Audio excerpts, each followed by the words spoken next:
Dan itulah wujud dari Injil tadi, ya, bahwa kalau kita percaya pada Tuhan, kita juga akan diseret ke pengadilan dan lain sebagainya, bahwa dengan era keterbukaan ini kita semua bisa menyaksikan di YouTube atau di media sosial, banyak orang karena imannya itu dianiaya, ya, di negeri kita sendiri masih banyak.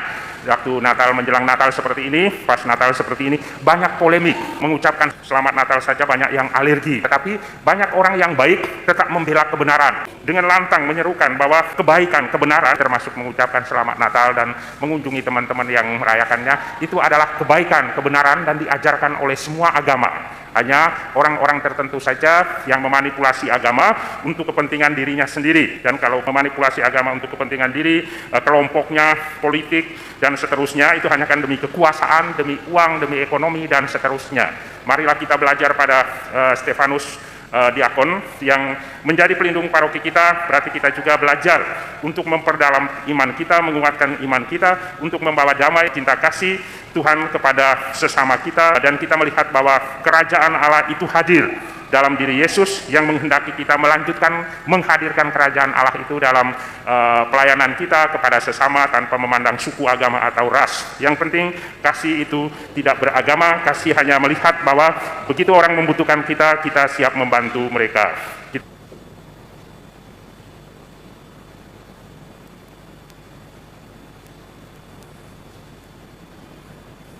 Pintu surga terbuka bagi Stefanus. Dialah yang pertama di antara para martir, maka ia berseri mulia di surga, dimahkotai dengan kemenangan. Dalam nama Bapa dan Putra dan Roh Kudus. Rahmat Tuhan kita Yesus Kristus, cinta kasih Allah, dan persekutuan Roh Kudus bersamamu. Selamat Natal. Selamat pagi dan berkah dalam. Hari Natal kedua dalam oktav Natal, kita merayakan pesta Santo Stefanus Martir, ya, dan bagi kita umat di Paroki Cilacap, kita berlindung di bawah Santo Stefanus Martir ini. Maka kita berdoa supaya hari ini kita semua dan juga umat di paroki ini dapat menimbah kedalaman iman, keteguhan iman, dan juga semangat melayani sampai mati. Untuk itu kita belajar dari diakon Stefanus ini, karena di antara 7 diakon jemaat di Yerusalem, Stefanus memainkan peranan yang istimewa. Ia digambarkan sebagai orang yang penuh rahmat dan kekuatan, penuh Roh Kudus. Ia tampil dalam debat melawan orang-orang Yahudi, tetapi akhirnya Stefanus digelandang ke mahkamah Yahudi dan diputuskan hukuman mati. Stefanus merupakan teladan martir Kristiani. Ia mewartakan Yesus yang tersalib dan Mesias yang diangkat dalam kemuliaan Allah.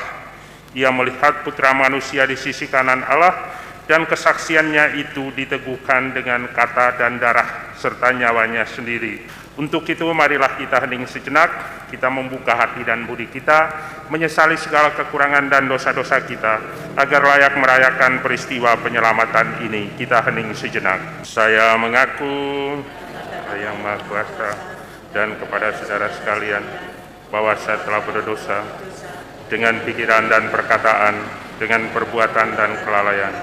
Saya berdosa, saya sungguh berdosa. Oleh sebab itu saya mohon kepada Santa Perawan Maria, kepada para malaikat dan orang kudus, dan kepada saudara sekalian, supaya mendoakan saya pada Allah Tuhan kita. Tuhan kasihanilah kami. Kristus kasihanilah kami. Tuhan kasihanilah kami. Semoga Allah yang Maha Kuasa mengasihani kita, mengampuni dosa kita, dan menghantar kita ke hidup yang kekal. Marilah berdoa.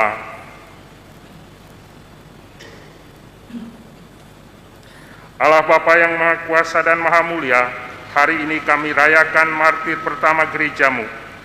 Kami mohon, doronglah kami menaruh cinta kasih kepada musuh dan lawan kami, sebagaimana Santo Stefanus yang mendoakan para pembunuhnya. Demi Yesus Kristus Putramu, Tuhan dan pengantara kami, yang hidup dan berkuasa bersama Engkau dalam persekutuan dengan Roh Kudus, kini dan sepanjang segala masa. Pembacaan dari Kisah Para Rasul. Sekali peristiwa, Stefanus yang penuh dengan karunia dan kuasa mengadakan mukjizat dan tanda-tanda di antara orang banyak. Tetapi tampillah beberapa orang dari jemaat Yahudi yang disebut jemaat orang Libertini. Anggota jemaat ini adalah orang-orang dari Kirene dan dari Alexandria. Mereka yang tampil bersama dengan beberapa orang Yahudi dari Kilikia dan dari Asia. Orang-orang ini bersoal jawab dengan Stefanus, tetapi mereka tidak sanggup melawan hikmat Stefanus dan Roh Kudus yang mendorong dia berbicara. Mendengar semua yang dikatakan Stefanus, para anggota Mahkamah Agama sangat tertusuk hatinya. Maka mereka menyambutnya dengan gertakan gigi. Tetapi Stefanus, yang penuh dengan Roh Kudus, menatap ke langit. Ia melihat kemuliaan Allah dan Yesus berdiri di sebelah kanan Allah. Maka katanya, "Sungguh, aku melihat langit terbuka, dan anak manusia berdiri di sebelah kanan Allah." Maka berteriak-teriaklah mereka, dan sambil menutup telinga serempak menyerbu dia. Mereka menyeret dia keluar kota, lalu melemparinya dengan batu. Dan saksi-saksi meletakkan jubah mereka di depan kaki seorang muda bernama Saulus. Sementara dilempari, Stefanus berdoa, "Ya Tuhan, terimalah rohku." Demikianlah sabda Tuhan. Syukur kepada Allah. Ke dalam tangan-Mu Tuhan kuserahkan nyawaku. Ke dalam tangan-Mu Tuhan kuserahkan nyawaku. Jadilah bagiku gunung batu tempat berlindung, dan kubu pertahanan untuk menyelamatkan daku. Sebab Engkaulah bukit batu dan pertahananku, oleh karena nama-Mu Engkau akan menuntun dan membimbing aku. Ke dalam tangan-Mu Tuhan kuserahkan nyawaku. Ke dalam tangan-Mu kuserahkan nyawaku. Sudilah membebaskan daku, ya Tuhan Allah yang setia. Pulihkanlah keadaan kami, ya Tuhan, seperti memulihkan batang air di tanah Negeb. Orang-orang yang menabur dengan mencucurkan air mata akan menuai dengan sorak-sorai. Ke dalam tangan-Mu Tuhan kuserahkan nyawaku. Lepaskanlah aku dari tangan musuh-musuhku, dan bebaskanlah dari orang-orang yang mengejar aku. Buatlah wajah-Mu bercahaya atas hamba-hamba-Mu, dan selamatkanlah aku oleh kasih setia-Mu. Ke dalam tangan-Mu Tuhan kuserahkan nyawaku. Haleluya, haleluya, haleluya, haleluya, haleluya, haleluya. Berbahagialah orang yang dianiaya demi kebenaran, karena merekalah yang mempunyai kerajaan surga. Haleluya, haleluya. Tuhan bersamamu. Inilah Injil suci menurut Matius. Pada waktu mengutus murid-muridnya, Yesus berkata, "Waspadalah terhadap semua orang, sebab ada yang akan menyerahkan kamu kepada majelis agama, dan mereka akan menyesah kamu di rumah ibadatnya. Karena aku, kamu akan digiring ke muka para penguasa dan raja-raja sebagai suatu kesaksian bagi mereka dan bagi orang-orang yang tidak mengenal Allah. Apabila mereka menyerahkan kamu, janganlah kamu khawatir akan bagaimana dan akan apa yang harus kamu katakan.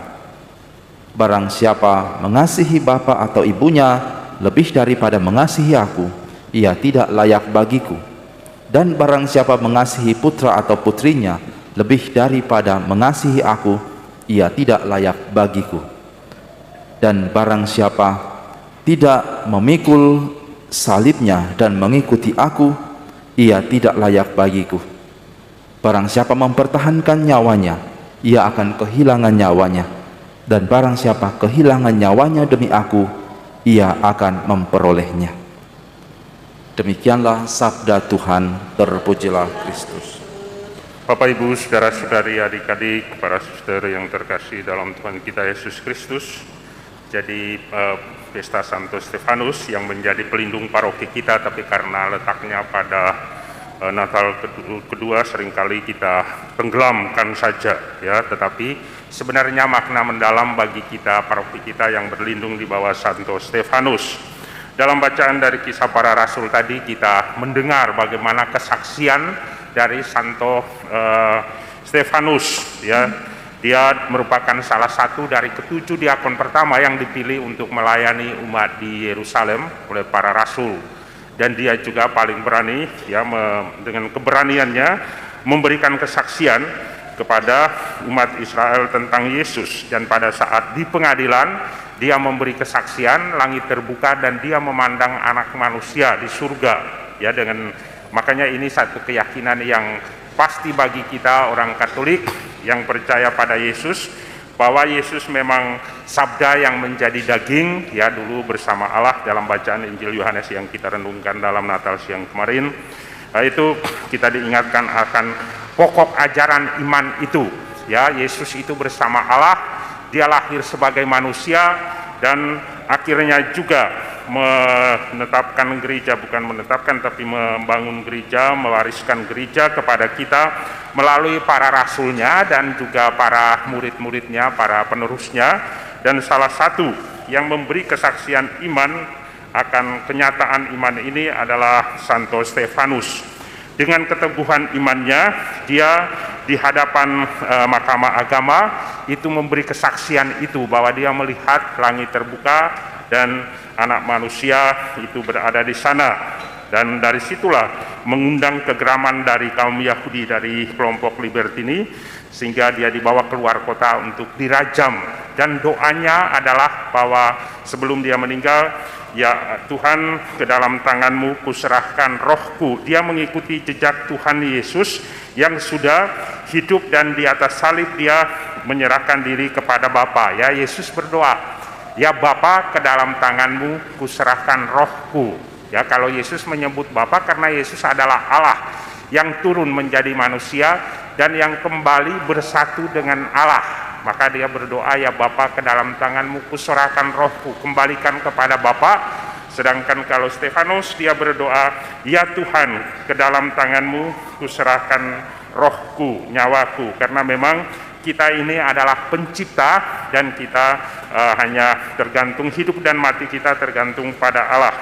Dan itulah wujud dari Injil tadi ya, bahwa kalau kita percaya pada Tuhan, itu kita juga akan diseret ke pengadilan dan lain sebagainya, bahwa dengan era keterbukaan ini kita semua bisa menyaksikan di YouTube atau di media sosial, banyak orang karena imannya itu dianiaya ya. Di negeri kita sendiri masih banyak waktu Natal, menjelang Natal seperti ini, pas Natal seperti ini, banyak polemik sampai pada mengucapkan selamat Natal saja banyak yang alergi ya. Tetapi banyak orang yang baik tetap membela kebenaran ya. Kita melihat juga saudara-saudara kita dari berbagai agama lain itu dengan lantang menyerukan bahwa kebaikan, kebenaran ya, termasuk mengucapkan selamat Natal dan mengunjungi teman-teman yang merayakannya, itu adalah kebaikan, kebenaran dan diajarkan oleh semua agama.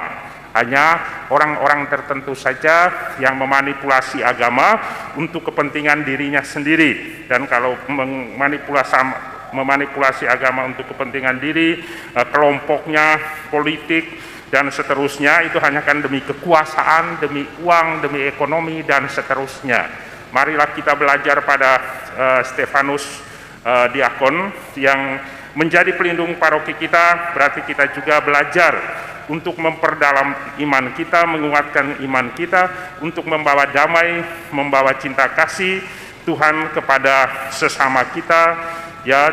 Dan kita melihat bahwa kerajaan Allah itu hadir dalam diri Yesus yang menghendaki kita melanjutkan menghadirkan kerajaan Allah itu dalam pelayanan kita kepada sesama tanpa memandang suku, agama atau ras. Yang penting kasih itu tidak beragama, kasih hanya melihat bahwa begitu orang membutuhkan kita, kita siap membantu mereka. Kita hening sejenak meresapkan sabda Tuhan. Marilah menyatakan misteri iman kita. Kami wartakan kebangkitan-Mu, kami muliakan hingga Engkau datang.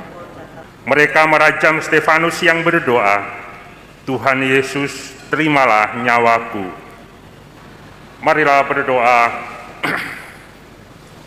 Allah Bapa, sumber keselamatan kami bersyukur atas kerahiman yang Kau limpahkan kepada kami. Engkau telah menyelamatkan kami dengan kelahiran putramu terkasih dan menggembirakan kami dengan kelahiran Santo Stefanus di surga. Demi Kristus Tuhan dan pengantara kami yang hidup dan berkuasa bersama Engkau dalam persekutuan dengan Roh Kudus kini dan sepanjang segala masa. Tuhan bersamamu. Semoga kita semua selalu dilindungi dan dibimbing oleh berkat Allah yang Maha Kuasa, dalam nama Bapa dan Putera dan Roh Kudus. Dengan demikian perayaan Ekaristi kita pada Pesta Santo Stefanus pelindung paroki kita telah selesai. Marilah kita semua diulang, kita diutus membawa damai serta cinta kasih Tuhan kepada keluarga dan sesama kita.